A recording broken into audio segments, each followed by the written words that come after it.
Good evening. Good evening. Welcome. Welcome to the world premiere of the new film by Sarah Gavron, Rocks. My name is Cameron Bailey. I'm the artistic director and co-head at TIFF. And I knew that would happen. And my name is Andrea Picard, and I'm the co-curator of the platform competition. And I'd also just like to welcome you to day one of TIFF. Yes.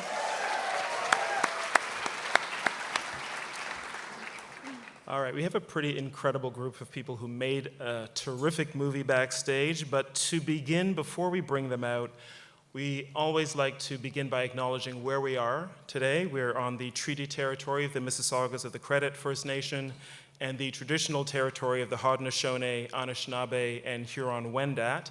And we're grateful to have the opportunity to work in this community and to bring this festival to you every year. This is the, thank you. This is the opening film of the platform competition section, and we are very happy to be opening with this film, Rocks. Platform is a section that began 5 years ago as a way to bring focus, greater focus, to the voices of directors around the world. Andrea and I curated the section this year. We spent a lot of time together watching movies, talking about movies, arguing about movies, and we're really happy to present this film and all of the 9 remaining films in the section. And just to add on that, it's been a great privilege working with Cameron on this section. We did watch many movies all summer long, and there were heated debates. And it also made me rethink my approach to cinema and how it can be a subjective one, objective one, and how everybody brings parts of themselves to the films. And the selection that we had, we have a condensed section of 10 films from around the world with various stylistic, cinematic voices behind them, all personal, and I think they relate to the world in really relevant ways. So I'm not going to go through all 10, but I really urge you to see them. They are films that we wanted to put and elevate and put on this platform of international great cinema. And of course, we are pleased to open with Rocks by Sarah Gavron, which is a phenomenal film, and you're in for a real treat. She's right. Now, as part of TIFF's commitment to engaging youth in the festival's programming, this film, Rocks, has been selected for the next generation of film lovers by the TIFF Next Wave Committee. What? Next Wave in the house? All right, that's good. The TIFF Next Wave Committee, seems like they're over there, is supported by the Slate Family Foundation Learning Fund and the City of Toronto and the Ontario Arts Council. And this film is eligible for the Toronto Platform Prize and for the Grolsch People's Choice Award. That's the award that you vote for, and you can vote for your favorite films at tiff.net/vote. Big thanks to Endeavour Content and Altitude Film Sales for providing us with a film, and thanks also to the British Film Council for their generous support. Sarah Gavron is a remarkable British director and producer. She studied at the Edinburgh College of Art, where she earned her master's degree in film studies, and directed a documentary called Village at the End of the World in 2012. Her feature films include This Little Life in 2003 and Brick Lane in 2007, both of which played at this festival. Brick Lane was the first time that I had the opportunity to meet Sarah and to program her work. She also directed a groundbreaking film called Suffragette, about the history of the suffragette feminist film movement. This is her latest film, and what I love about Sarah Gavron's work is that she is committed to telling the stories of women and girls in a very powerful way, and in a way that lets their voices shine through. And when you see the film, you will know, I think, what we mean by that. She's come with a few friends and colleagues to present the film to you tonight, so please join me in welcoming Sarah Gavron.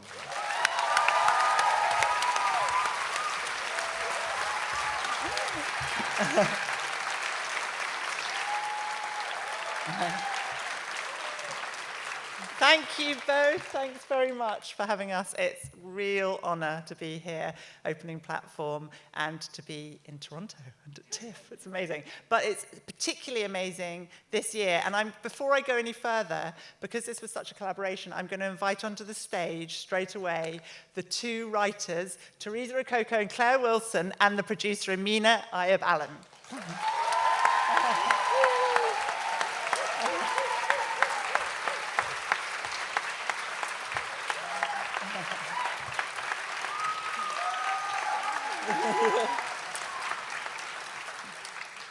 Now, this is really an amazing experience for us, and like no other festival I've ever been to before, because so many of the creative team and the young cast, for them, it was their first ever film.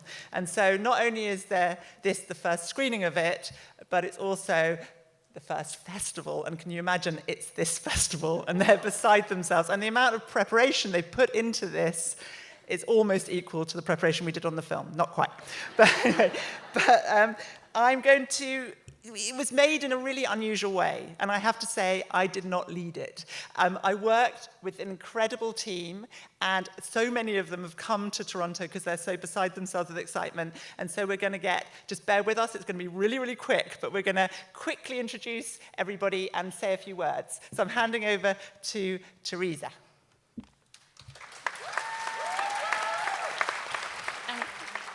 Hi everyone.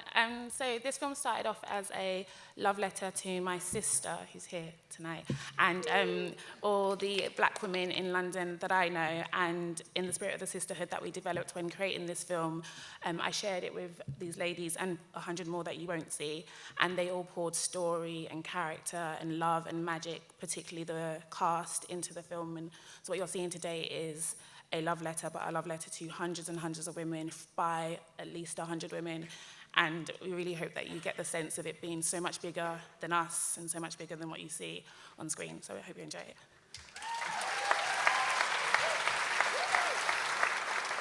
And I want to say a huge thank you to our cast, most of whom have never acted before, let alone been in a film before, and they all did it with such bravery and passion. They're about to blow your minds. And our amazing crew, who are 75% female, which is very, very rare. And throughout this process, we've felt held up by sisters and aunties and mothers, and the whole time it's just felt like a really amazing female sort of endeavour. So thank you. My fellow producer, Faye Ward, and I would like to thank our incredible main backers, Film 4 and the British Film Institute. And they took a giant leap of faith, and their support is at our heart and our processes. So thank you. And also we had additional production support with the wonderful Wellcome Trust, as well as our brilliant sales agent, Altitude, and also Headgear. So thank you, Toronto, and all our financiers. You all rock. Okay, so it's time to quickly introduce a few important people. So we've got some members of our team. So I'd like to be joined on the stage by Anu, who was the associate director, who basically co-directed. I'd like to invite on the stage Hannah Price and Hannah Farrell. And editor Maya Maffioli. And composer Emily, she's coming.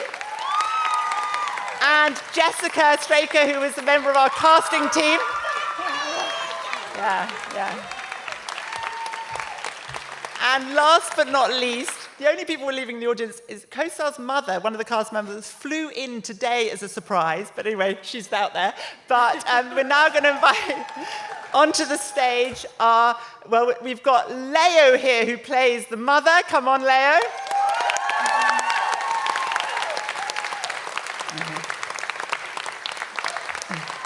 And then we've got our young stars, and they are Bukky, come on, Kosar,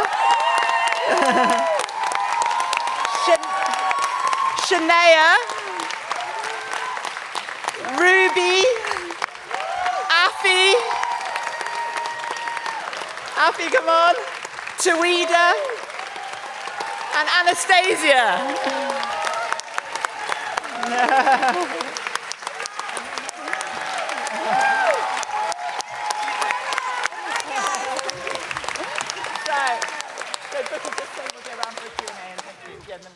What's up, everyone? It's really nice to be here. It's amazing to be here in Toronto. I'm privileged to see you guys. It's a lot of you guys. Yeah. We're going to join you guys later for the Q&A, so stay tuned. Thank you.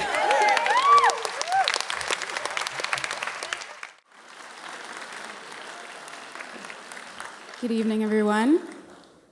My name is Lydia Ogwang, and I am a member of the programming team here at Toronto International Film Festival.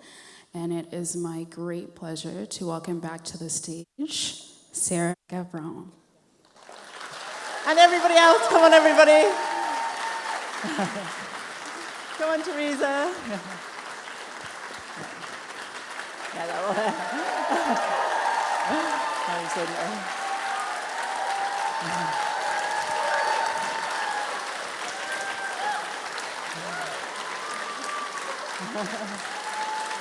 A lot of us.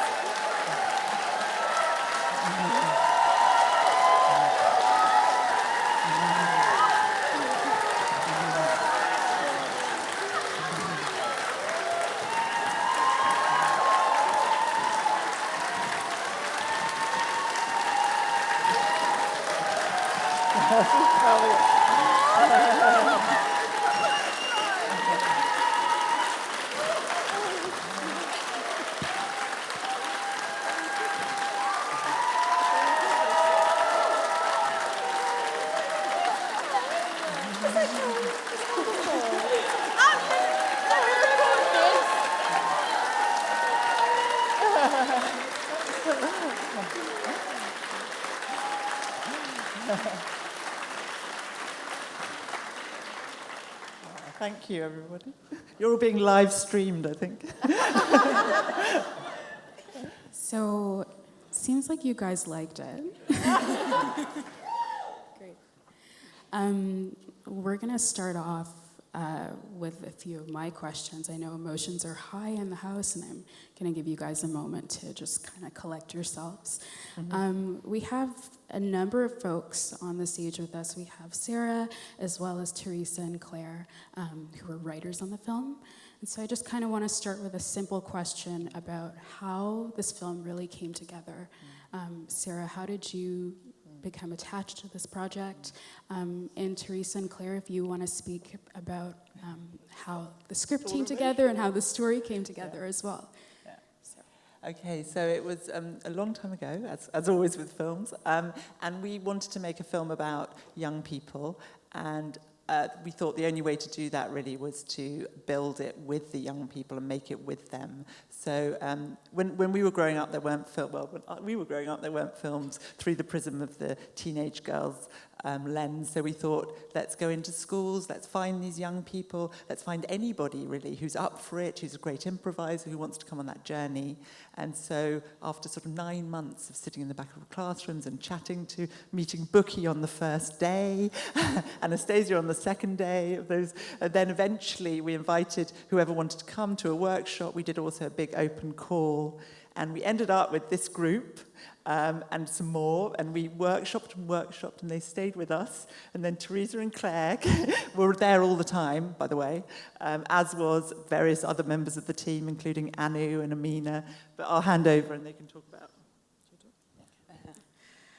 So we got involved about 9 months into the project when you guys they'd already been in schools working with kids, and we were brought on to write a story based around the kids and sort of about being a girl growing up in London. And we were looking for inspiration within the room and then on our own childhoods and just friendships of inspirations of girls. And we worked on a few different ideas. We actually completed a whole script and it wasn't working. So then Teresa came up with the narrative that you see today, and then we turned that into a screenplay. So I was working on a story for my sister, who's up there, to say thank you to her for being stronger than she needed to be, and for being so filled with joy and love. Like so many, I think, young women have to be stronger than necessary, but beneath that is joy and love and laughter, and I think sometimes we don't get to see all of that, and these girls are magical, and you can't be in a room with them for longer than 5 minutes without laughing so hard that you cry. So it felt like they were the exact ones, and Claire, who is my soulmate, were the exact people to tell this story and contribute their own stories about womanhood and sisterhood and friendship, because I feel like we're all pretty much best friends now. So it was the perfect relationship with my sister up there and my sisters down here.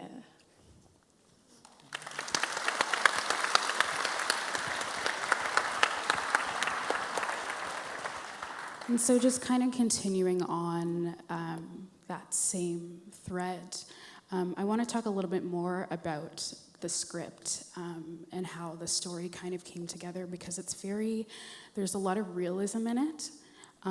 It's so touching, it's funny, it's heartbreaking at times, it's all of those wonderful things. I just want to hear a little bit more about how you kind of approached that realism and creating that world, creating this film, that is very impactful, but at the same time isn't, exploitative or anything like that. Well, maybe sorry. Maybe the girls should say something, because there was a lot of back and forth, and they were always pulling us up on any details that they felt weren't truthful.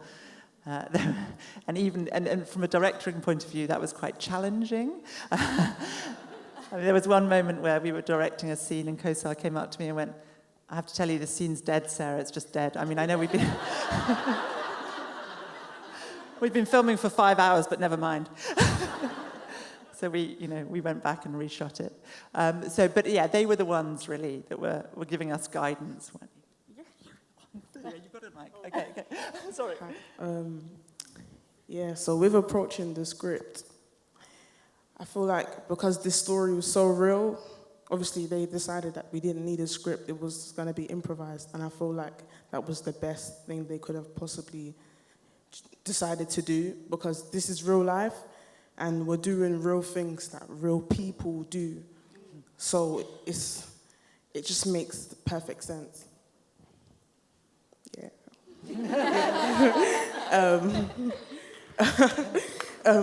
What's it? So just to explain that a little bit more, so we had the scene shapes, we had the narrative structure, we had lots of detail that they'd all contributed to Teresa's idea and Claire's work, but then within the scenes they were improvising the dialogue. Yeah. So from the very beginning, Teresa, Claire, Sarah, we had a writer's room, and that was so interesting because for once adults listened to us. I was thinking I was in some utopia because these guys were listening to what we were saying. They were jotting every single thing down. I was thinking, are you guys sure you want to listen to it? But that was cool. So we done the writer's room. We all gave different ideas, different anecdotes. It was a collective collaboration. How many times did we do the writer's room? Like 3, 4 times. We did 3, 4 times, but we did workshops for 9 months. Workshops, out of all the things we've done, I really, really enjoyed the writer's room because it was such a collective process. So watch out, she's going to be a writer. It was such a collective process, and it was so fun hearing everybody's different ideas and everybody taking people's ideas to the heart and not just discarding them. Because I feel like every single thing that was said in the writer's room is on the screen, and that's so amazing to see.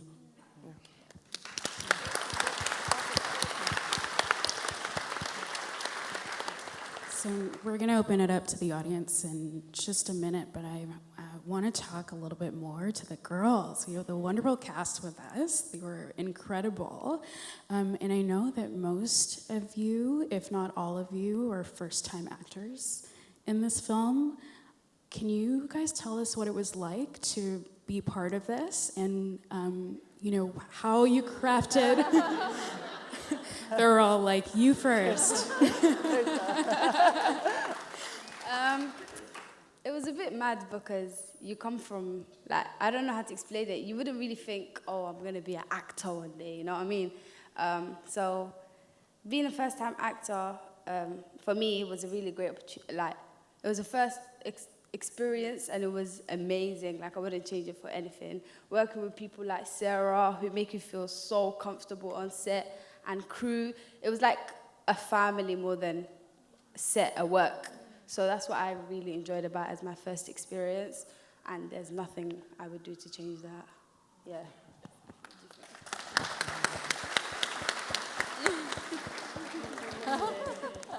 Yeah, it was crazy. It was crazy working with all these amazing people, because already, like, when we went into it, we didn't think it would be what it is now. And it's just so amazing that we got to, like, we learned a lot. I feel like I learned a lot about myself and what I wanted to do. And I saw different, like, perspectives. And with all, like, female cast, not all, but like mostly female cast and a diverse cast, I'm happy to be part of it, because when I was growing up, I'm still growing, but when I was growing up, when I used to look at the screen, I never saw someone that looked like me. So the fact that I can represent people who are younger, who look like me, I'm just like honored, and I'm thankful that I got to deal with these people right here, because every single person here is just amazing. And just...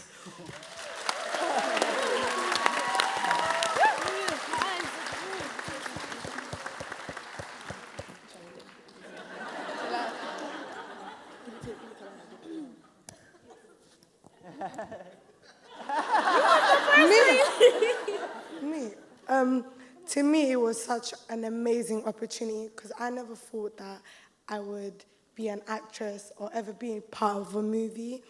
And my family and everyone was so happy for me. And working with these girls was amazing, because they all made me feel comfortable. And I'm just so honored and blessed. I'm so thankful to Sarah and production for giving me this opportunity. And my sister's here with me, lifelong sisters, like, honestly.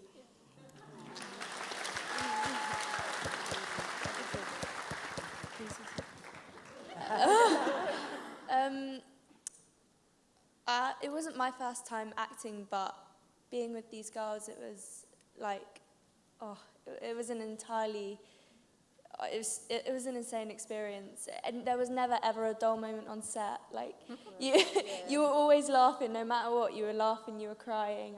And I've never experienced anything like it. It was mad, and I loved it. Yeah.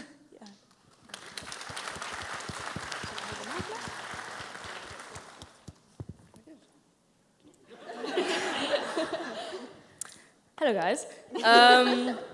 As everyone was saying, yeah, the movie was very powerful, and as Afi said, it is a quite diverse film, because especially from my culture, the culture I come from, you don't see a person like me be on TV, be on a film that people watch. It was amazing. The director, the producer, the writers, we built a family, and as they said, it was not work conditions, it was literally love all around.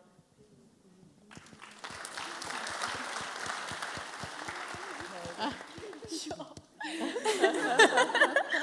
Hi.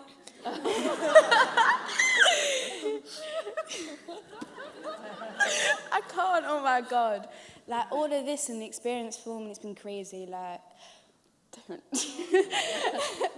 I never thought it was going to be what it was.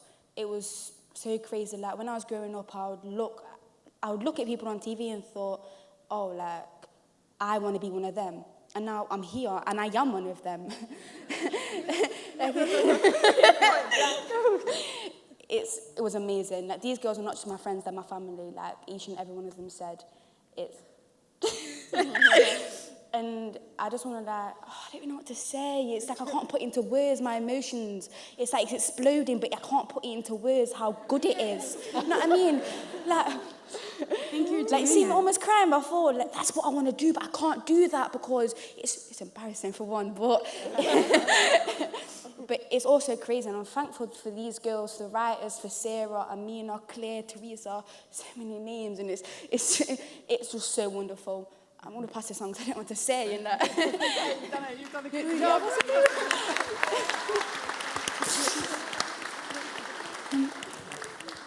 Bukky, did you want to chime in? Or we could open it up to the audience if you're feeling shy. Yeah, let's go to the audience. You guys must have some questions. If you just want to raise your hands real high, we've got volunteers with mics. Oh, we do not have volunteers with mics, so if you want to shout your question out when I point to you, I'm going to repeat the audience question before you guys answer, and then we'll get on with it. So raise your hands really high. I see one there.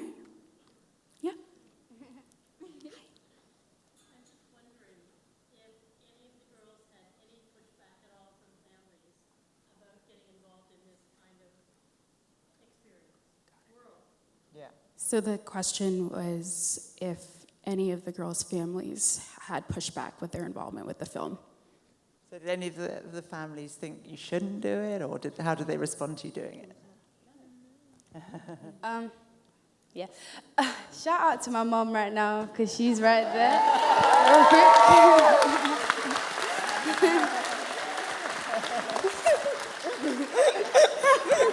She's really...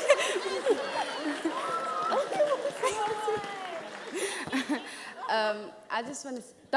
That answer, the question, the answer to that is, personally, I did not get any pushback from my family. My mom is the most supporting person ever. If I have, let me say, I want to be a pilot, she'll be like, yeah, cool, do it. You know what I mean? I'm not going to lie, acting is new to her. I mean, I have two sisters, they're doctors, and there's me. Hey, I want to be an actor. You know what I mean? Like, it's new to her, but she always supports me, so shout out to you, Mum.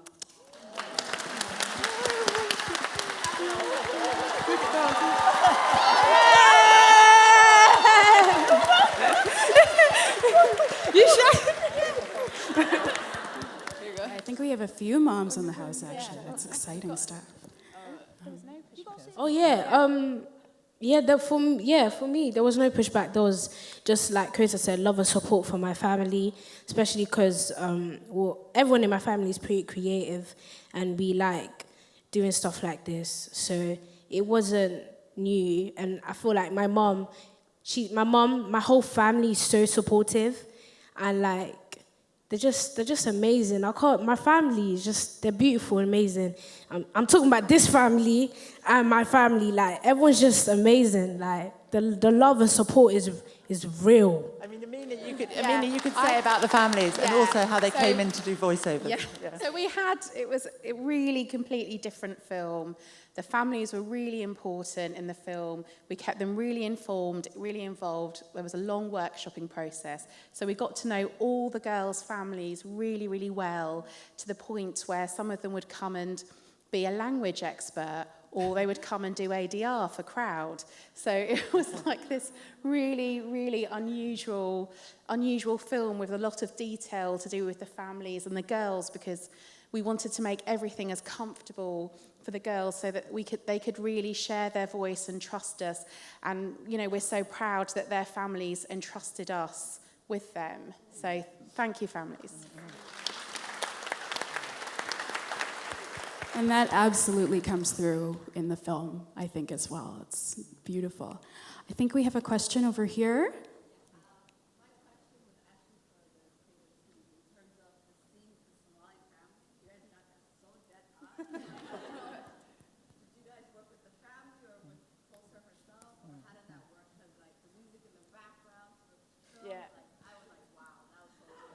There's a good story behind that scene. So the question was about, for folks who didn't hear, about the scene in the Somali household and the realism and how Sarah and the team created that. Yeah, so we had this scene that was a party, but we didn't really know how it was going to evolve. And Kosar was the chief consultant, and some of her relatives were involved, and then this uncle turned up, and not her real uncle, although he would have liked to have been. Yeah. But anyway, then he started talking while we were rehearsing about singing, and he was like, I could do a song here. I'm actually a pretty famous singer. And he also said, and I also don't like animals. So So we were just like, okay, all right, let's just go for it, you know. And he did his thing. I mean, he was meant to be a tiny little background part, but he was got up there. literally an essay, and then I was just trying to clear the rights to his song on the day. Yeah, now he's got a music credit. He's delighted. Yeah, so he's got a music credit, and you can buy his CD on the, on the website. Yeah. So it was that kind of, it was organic in every way. Yeah, but definitely Kosar was talking to the production designers. Yeah. We all went over to her house. We had food there. There was a lot of interaction, wasn't there? Yeah, a lot of interaction. You guys came over, you guys just came over basically and looked around the house and the culture, what we eat, what we do. And it's really amazing how art and location literally transformed that so perfectly. Bang on, innit? Yeah. But yeah, that was sick. Who else? I see a question right in the middle there. Emmanuel. The question is about...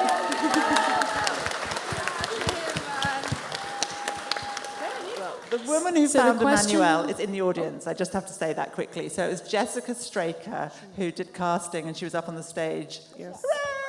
She found that boy.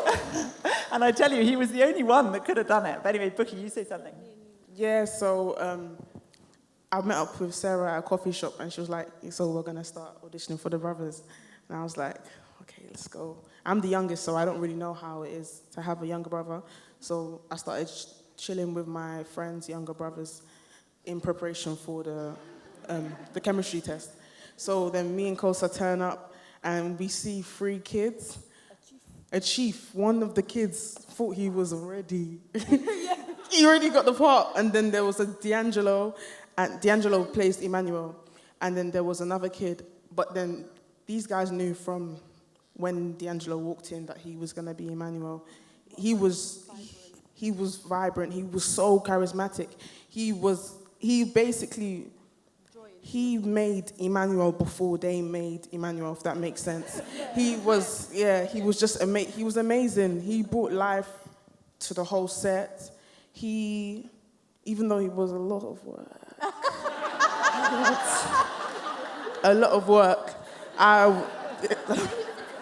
he was a little kid, so it was understandable, but...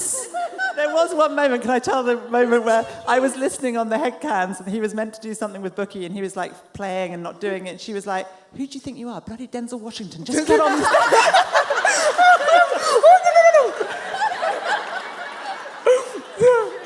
No. That's how close me and D'Angelo was. Like, he's actually, I would actually look at him like he's my younger brother now for life. And I'm telling you guys the truth. For life. He's cheeky, but he's just amazing. He's just amazing. As you can see, he practically made the film what it was, and without him, you guys wouldn't have been laughing as much. So, big shout out to D'Angelo and his mother, Lynette, his chaperone, his father, Max. They were the rocks on set. They just helped us so much. Yeah. More questions? I see one right in the front here. It's sort of bouncing off of the whole Somali dynamic, which I want to say, kudos for getting that right. I have an uncle just like that. But before I say anything, I'm remiss to say that I didn't say assalamu alaikum to the Hoyas behind me. And as a Somali girl, you have to. I have you. Anyway, but was it intentional to have that family dynamic with Sumaya kind of juxtaposed with what was happening with Ross, and what was the writing process for that, and like the intentional creating Sumaya's world so vividly in comparison to Ross's kind of depressing journey? So the question was about the dynamic, the family dynamic with Sumaya's character and Rox, and how they kind of juxtaposed the two. I think we felt it was important that the depiction of young people and first generation or foreign national or migrant families from maybe lower socioeconomic areas in London wasn't just the typical single mother or distressed family. You know, we have examples of brilliant parents. Sumaya's mum, Kosar's mum, flew out here to surprise her to tie her headscarf. Do you know what I mean? So, and I think it was important to show that from these places that are often depicted as doom and gloom and hopeless are absolute wells of hope and stability and security and love. And even when there isn't that, in the case of Rox, there is that around her in the place of her family, her extended family is her grandma, her little brother, and most importantly, her friends. So it was really important to surround Rox with a lot of joy and hope, because growing up in a council flat in East London myself, in Hackney actually, where the film was shot, I was surrounded with joy and hope in the form of so many people and so many families. So that was a lot of our thinking.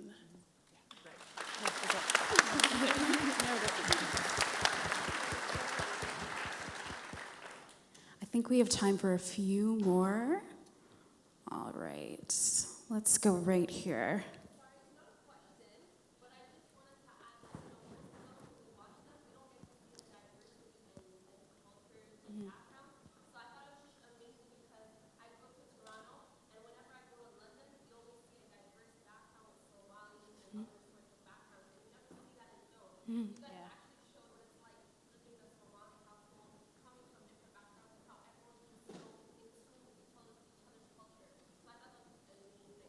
Yeah, can you guys talk a little bit more about that, actually? Because that, when I first watched the film, I know that that was something that would absolutely resonate with the Toronto audience, where we have a large Somali population. Yeah, please talk more about the diversity in the film and how you approached kind of putting that together. Yeah, I think... I think I had a friendship group in London, like this girl that was really diverse, and you know, I never saw representations and always wanted to work on a film with a friendship group with lots of diverse backgrounds, because there was so much joy and enrichment, and you know, having the Somali family scene, and my dad is from East Africa, you know, it's really important to have all of that. But because it goes back to the casting process, that we weren't casting for any specific, we weren't casting for, you know, a Somali character or etc. It was just a group of girls who could improvise, who were generous with each other, who wanted to be storytellers, and it was very democratic. So that's why we have a democratic casting process, which is really richly diverse, and that's a great joy of making this film. I've got one. Sorry. So we created the story. We created a story. It was going to be around 5-6 girls, and then these were the girls that ended up becoming those girls. So we encouraged them to bring themselves to it and tell us what from their cultures they wanted to show to people. And then as it went on, they became these 6 best friends. So they really sort of enveloped that friendship, and it just, all of that brought out the reality of what you see on screen today. I'm getting the wrap-up sign, unfortunately, so we're gonna leave it there. Thank you guys so much. It's such a treat. You're amazing.